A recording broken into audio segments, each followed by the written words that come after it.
I've heard of the anime Made in Abyss for a good while now, hearing about how it's a good and intriguing show with cute characters put in horrible situations. However, I didn't watch it until a couple months ago. When I finally sat down and watched all 13 episodes, I was amazed at its beautiful artistry, fun characters, and disturbing horror. Overall, I loved it. I've always been into simple adventure narratives ever since I was little, especially ones that take place in the 19th to early 20th century, and this show reminded me so much of them. Though this show is a lot like classic adventure stories, it also heavily subverts it, touching on humanity's need for exploration and how it's romanticized. It's always been like this, but recently I've really gotten into classic adventure stories, mostly in part of watching shows like Made in Abyss and remembering stories like Tom Sawyer and Swiss Family Robinson. I think the reason why these old stories resonate with me so much is because I've always wanted to visit other countries, see new places, have new experiences, and have some adventures of my own. What kind of situations would I go through, and what kind of people would I meet? Obviously, they're not going to be like those stories, which is probably why I also gravitate towards travel vlogs and urban exploration videos on YouTube.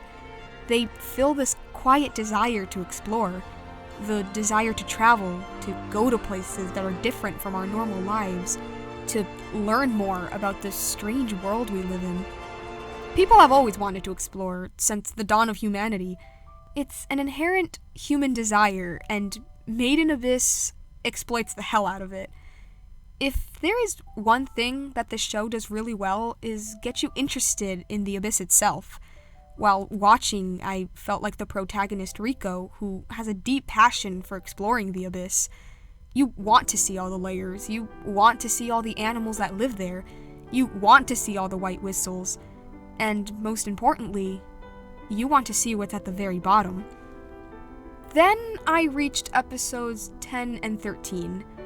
I knew this show was gonna get dark, and I'm not really a queasy person, but I was not expecting what I got. Some parts were truly disturbing. At that point, I knew this series was not gonna be the romanticized classic adventures I used to read. This show gets dark, and shows the harsh reality of kids going on such adventures. It's a grim reminder of just how dark and risky things can be. I just need to look at those photos taken before disaster videos to get it. Not only that, it also reminded me of the dark nature of the classic adventure story to begin with. Most of them were inspired by the Age of Exploration, and I know that they've twisted stories from that era to make it more exciting for children, to sanitize them and ignore the darker truths. I know that because I used to watch those things. When I think about it, it's almost as if they did that to inspire young explorers to keep committing their horrible actions, like really subtle propaganda. It wouldn't surprise me if I'm right. Thankfully, we moved past that. These old stories may be considered outdated, and they most certainly are, but they still fascinate me in a strange way, and I'm sure to many other people too. There must be a reason for the amount of adaptations of stories like Treasure Island and Robinson Crusoe. Maybe it's because it's fiction, and thus we can separate things. I think YouTube user's Mother's Basement video on Made in Abyss said it the best.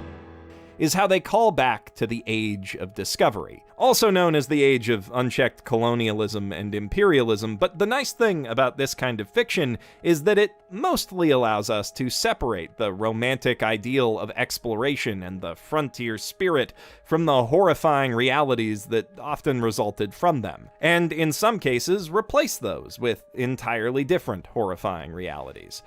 Despite my slightly conflicted feelings on the adventure narrative, I'm still deeply interested in these stories. It's another part of our need to explore, and I notice this show loves to exploit that. After finishing the Made in Abyss movie that came out recently and saw the characters descend into the 6th layer, I wanted to see more. Both me and the characters knew that there would be deadlier and more dangerous things down there, yet we want to keep going. Even though these classic stories are outdated, I want to know more about them. Abandoned places are fenced up and illegal to enter, yet people still go there. Mountains and cliffs are risky to climb, yet people still climb them.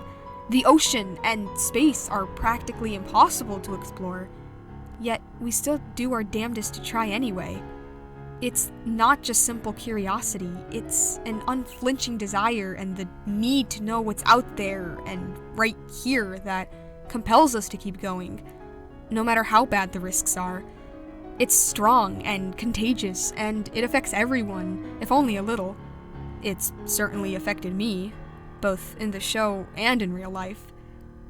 Thinking about this makes me think of a scene in the first episode where the orphanage leader asks Riko why people go to the abyss. Her only response is simply that there's a pit out there. In the show, the draw of the abyss is almost portrayed as somewhat magical, but this magic is far more real than this fictional show lets on. Why are these adventure stories still popular?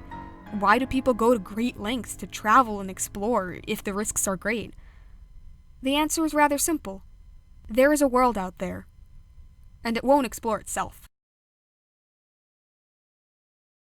Hey guys, thank you all for watching this video. This is the first video essay I've ever done, and I hope you all liked it. It was heavily inspired by Mother's Basement video on Made in Abyss, and I just hope that it was different enough that it could be my own thing. For anyone new here, I just want to let you know that I don't really do video essays on this channel. This was only really done because it was originally an essay that I wrote for a college class, and I ended up really liking it, and because I already like video essays on YouTube, I just decided to make my own. My channel is mostly just random animations and speed paints and stuff that I do, and occasionally I give my opinions on media and stuff. So if you're interested in that, subscribe if you want. Other than that, I don't know, like, comment, subscribe, all that jazz, and we'll resume to our non-existent schedule.